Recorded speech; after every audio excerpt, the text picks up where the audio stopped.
अस्सलामुअलैकुम प्यारे बच्चों, कैसे हैं आप? उम्मीद है खैरियत से होंगे। आपको याद है कल हमने हरूफ़े तहज्जी पढ़े थे और उनको उनके ख़ानदानों के हिसाब से हमने लिखा था। आज हम इसको पहले दोहरा लेते हैं और फिर हम जो हरूफ रह गए हैं उनको लिख लेंगे। चलिए आप भी पढ़िए। अलिफ, अलिफ मद आ, बे, पे, ते, टे, से।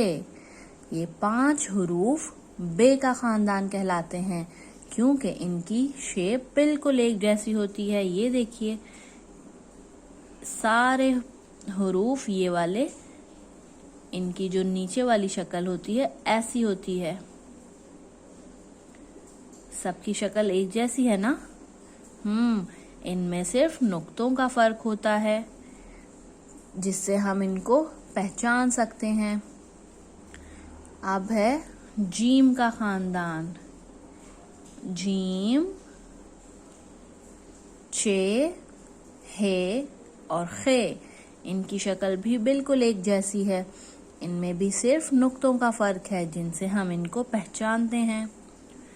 अब है दाल, डाल, जाल। इनकी शक्लें देखिए, इन तीनों की शक्ल भी बिल्कुल एक जैसी है। इनमें भी नुक्तों का और तोय का फर्क है। आज हम पढ़ते हैं रे से। रे के खानदान में कौन कौन से हरूफ होते हैं आपको मालूम है? रे,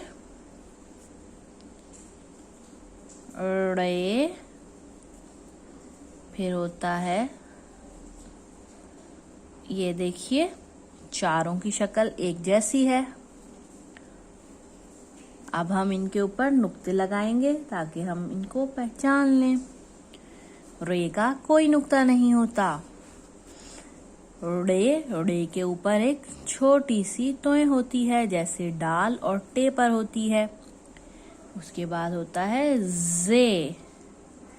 जे का एक नुक्ता होता है जैसे जाल का एक नुक्ता है। आपको पता है जाल और जे की आवाज मिलती जुलती है लेकिन इनमें फर्क होता है। इसको हम पढ़ रहे हैं जाल, जा। इसको हम पढ़ रहे हैं जा। और जा के बाद होता है या। इसके 3 नुक्ते होते हैं। ये भी रा के खानदान में शामिल है लेकिन ये बहुत कम अल्फाज में इस्तेमाल होता है। इसकी आवाज क्या है? या। चलिए, रे के खानदान में 4 हरूफ हैं। अब हम आगे वाले हरूफ देखते हैं। या के बाद कौन सा हर्फ आता है?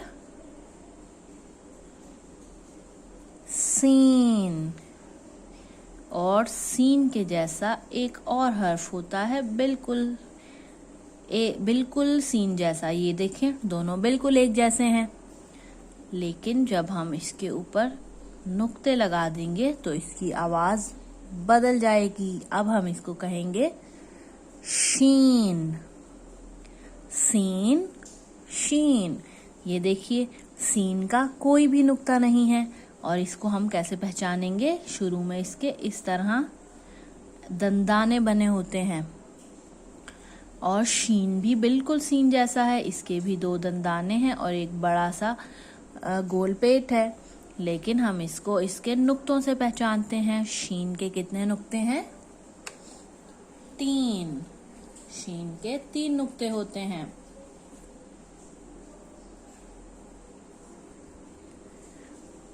सीन और शीन एक जैसे हरूफ हो गए। अब हम पढ़ते हैं उसके बाद स्वाद।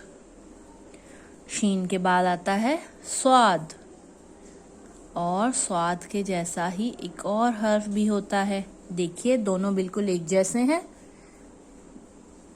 जी हाँ, तो ये है स्वाद। इसका कोई नुक्ता नहीं है और इसके ऊपर हम एक नुक्ता लगा देंगे। अब ये क्या बन गया? ज़्वाद। ये बन गया ज़्वाद। स्वाद जैसा ही बिल्कुल हर्फ है, लेकिन जब उस पे हम नुक्ता लगा देंगे तो इसकी आवाज, उसका नाम बदल जाएगा। अब ये ज़्वाद बन गया है। चलें अब हम देखते हैं ज़्वाद के बाद कौन सा हर्फ आएगा। ये कौन सा हर्फ है आपको मालूम है? तोए। तोए, और तोए जैसा ही एक और हर्फ है, लेकिन उसका एक नुक्ता होता है। अब इसका क्या नाम है? ज़ोए। देखिए दोनों हर्फ बिल्कुल एक जैसे हैं, इनमें सिर्फ नुक्ते का फर्क है। इस पे नुक्ता नहीं है, इसको हम कहेंगे तोए, और इस पर एक नुक्ता आ गया तो इसका नाम हो गया ज़ोए। तोए ज़ोए। अब हम आगे वाले हर्फ पढ़ते हैं। ये कौन सा हर्फ है? सोचिए। आइन। और ये भी आइन जैसा है, दोनों बिल्कुल एक जैसे हैं। आइन, और इसके ऊपर है एक नुक्ता, तो इसका नाम क्या है? गैन। आइन गैन। आइन गैन। देखा बच्चों आपने, हुरूफ़े तहज्जी तो एक दूसरे से कितने मिलते जुलते होते हैं और हम उनको बहुत आसानी से पहचान सकते हैं। हमें बस थोड़ा सा ध्यान करना होगा। देखिए ये दोनों बिल्कुल एक जैसे हैं, ये दोनों भी, ये दोनों भी और ये दोनों भी। बस इनमें नुक्तों का फर्क है, और नुक्तों की वजह से इनकी आवाज भी बदल गई है और नाम भी बदल गया है। आपने इनको ऐसे ही याद रखना है। एक दफा हम इन हुरूफ को पढ़ लेते हैं।